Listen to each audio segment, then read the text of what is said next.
Bonjour et bienvenue sur Christophe raconte. Je suis Christophe Marguerry et je vous raconte ce qui m'interpelle. En premier lieu, c'est la curiosité qui m'amène à vous partager cet épisode. La curiosité est une force, mais elle n'est pas toujours valorisée. Surtout dans le monde de l'entreprise où on préfère souvent des gens dociles qui ne posent pas trop de questions, et je sais de quoi je parle. Moi, depuis la nuit des temps, je cherche, je creuse, j'apprends. Aujourd'hui, principalement sur tout ce qui tourne autour de la création, du marketing, du commerce, des neurosciences. Ça nourrit mes réflexions, ça alimente mes lubies et mes activités professionnelles. Alors avoir plein de projets différents tout le temps n'est pas forcément un atout business, je vous le concède. Mais c'est comme ça, et avec mes podcasts, je vous partage donc ma curiosité.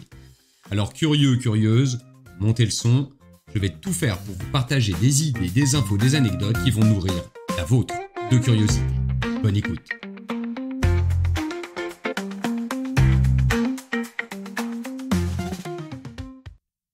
Chers amis curieux et curieuses, j'ai le plaisir de vous partager aujourd'hui mes recherches sur la société Lévi-Strauss. Oui, une information a attisé ma propre curiosité, c'est la collaboration de Nike et Levi's. Et très honnêtement, j'ai trouvé ça étrange que ces deux marques se marient. Pourquoi ? Parce que je les ressentais plutôt comme deux sœurs ennemies finalement, mais a priori à tort. Et puis surtout, je vous l'avoue, pour moi Levi's était un peu has-been. Alors bien sûr, j'en ai toujours un, mais je ne voyais pas la marque comme un élément hyper fondateur, notamment pour la nouvelle génération. C'est d'ailleurs sûrement pour ça que la nouvelle CIO, Michel Gass, qui vient de chez Starbucks et d'autres sociétés dont je vous parlerai dans un prochain épisode, est à l'origine de cette collab inattendue. Alors pour ne pas être en reste, j'ai décidé de remonter le fil, de fouiller dans l'histoire de Lévi-Strauss, et bien évidemment de vous partager tout cela.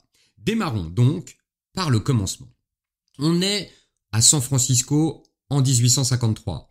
Lévi-Strauss n'a que 24 ans, il est juif, bavarois, immigré. Oui, parce qu'il a fui l'Europe. À l'époque, les communautés juives sont souvent cantonnées à des métiers de négoce, mais par restriction légale. Il a donc décidé de partir aux États-Unis pour monter sa petite affaire de mercerie et il vend des toiles brutes aux mineurs, les fameux mineurs de la ruée vers l'or. On est en 1853. Mais attention, la toile qu'il vend à ce moment-là, ce n'est pas du denim encore, hein. On n'est pas encore dans ce tissu bleu. Là, on est sur un épais tissu brun qu'on appelle du canvas. Il est importé d'Europe et il est proche du matériau des tentes. On l'appelle aussi, ça c'est rigolo, on l'appelle aussi le duck cloth. Alors ça n'a rien à voir du tout avec le canard, ça vient tout simplement du néerlandais parce que eux appellent le fameux canvas là, ils l'appellent le duck. Je ne sais pas si j'ai le bon accent, en tout cas ça s'écrit D-O-E-K et nos amis américains qui aiment la simplicité ont décidé de le traduire par duck.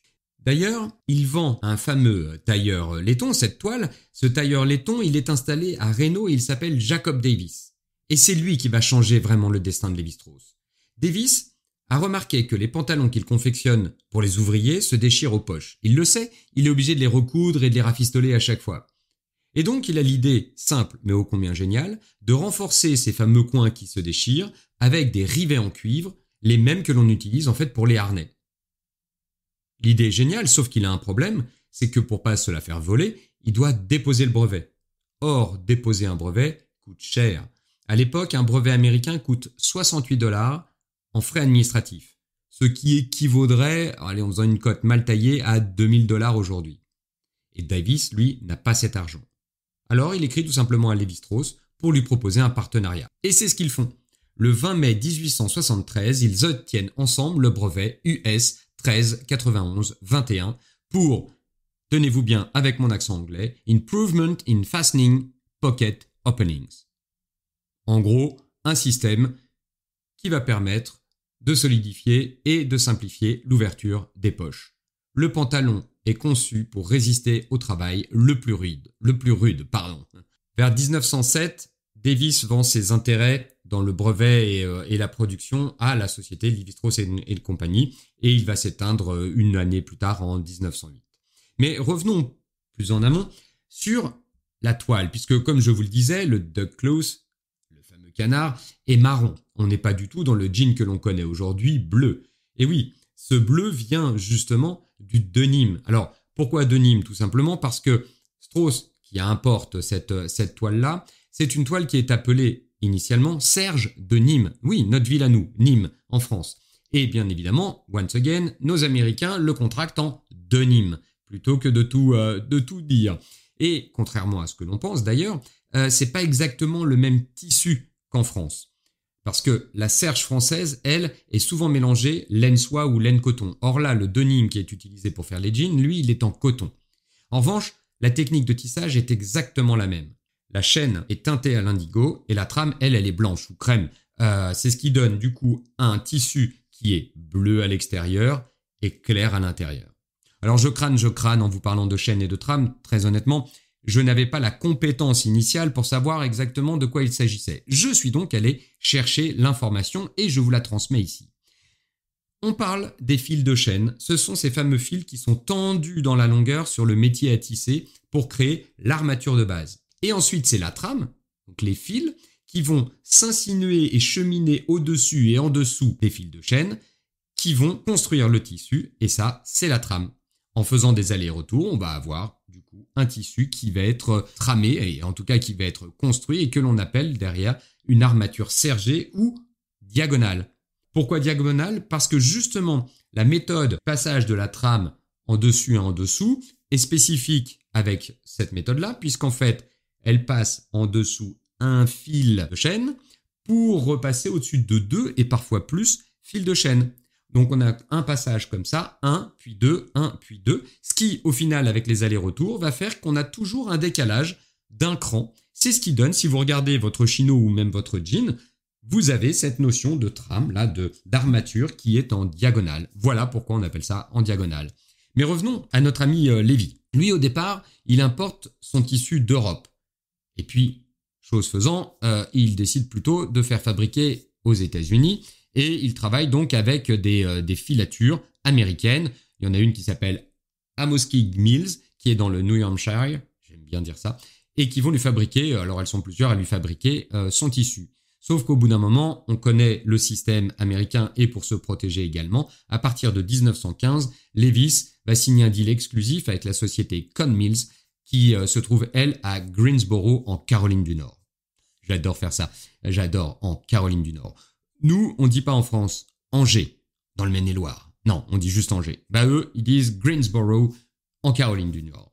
Et voilà comment Cone Mills, aujourd'hui, est devenu le fournisseur historique du denim de Lévi-Strauss. Et des denims, et des tissus, et des jeans, il va y en avoir beaucoup. Bien sûr, ils sont copiés. Le premier ou un des plus proches concurrent est en 1889 Lee. C'est la société qui a d'ailleurs développé la salopette et surtout, c'est la première entreprise à développer un pantalon avec une fermeture éclair. Oups, le mot est déposé, nous appellerons donc ça un zip. Et oui, Lee a créé le pantalon à zip. Et finalement, on a vu renaître dans les années 80-90 le pantalon à boutons qui était ni plus ni moins que l'originel. Il y a une autre marque aussi que certains ont peut-être connue qui est tombée un peu en désuétude, c'est Wrangler. Alors en France, il y a eu beaucoup de pubs dans les années 80 et cette marque, elle est née en 1947. Alors pourquoi j'en parle? Parce qu'en fait, elle est intéressante parce que quand elle est créée, elle cible directement le monde du rodéo parce qu'elle a créé des coutures plates anti-frottement. Et puis, se sont créés des dizaines d'ateliers plus petits mais qui ne survivront pas aux consolidations du XXe siècle. Ce qui n'est pas le cas aujourd'hui, puisqu'on voit renaître maintenant de plus en plus de marques, mais ça, nous le verrons dans un prochain épisode. Ce qui m'intéresse en revanche, c'est que dans les années 1920, Levi's décide de teinter en fait ses fils de couture en jaune pour masquer les irrégularités des premières toiles denim là. Oui, en fait, la toile denim, elle n'est pas vraiment stabilisée, c'est-à-dire qu'il y a des irrégularités d'épaisseur, il y a des différences de teinte d'un lot à l'autre, il y a même parfois des défauts carrément dans le tissage, et ça se voit. Et ça, chez Levi's, on n'aime pas. Alors, les coutures, au lieu de les avoir en écru comme c'était originellement, on va les teinter en jaune, ocre ou orangé. Pourquoi on fait ça? Eh bien parce que quand j'ai un fil qui est écru, ça met encore plus en exergue les défauts. Alors que si j'ai mon fil jaune, ocre là ou orangé, je vais aller le tirer bien droit. Et d'ailleurs, on va voir que les doubles coutures fonctionnent encore mieux. Ces fameuses surpiqûres là qui sont maintenant une référence bien évidemment, eh bien avec cette notion d'être bien rectiligne, je vais attirer l'œil sur la régularité de ma couture plutôt que sur l'irrégularité de mon tissu. C'est devenu aujourd'hui une signature stylistique, mais au départ, ça avait pour objectif de camoufler les défauts du tissu.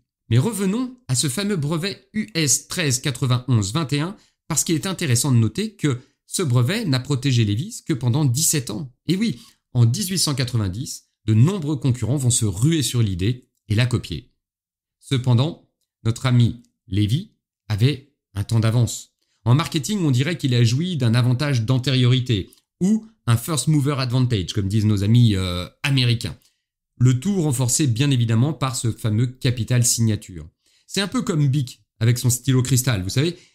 Sa forme, elle est tombée dans le domaine public, mais ça reste le stylo Bic, dans la tête des gens. Et ça, c'est une puissance. Pour une marque, il n'y a rien de plus puissant que cette notion que l'on appelle justement le capital signature. Pour rester dans l'univers marketing, j'aime aussi cette notion qu'a eu Lévi-Strauss, l'entreprise, de créer cette étiquette que l'on connaît aujourd'hui avec ses 2 chevaux, c'est l'étiquette Two Horses, qui dès 1886 montre 2 chevaux qui essayent de déchirer un jean en le tirant d'un côté et de l'autre.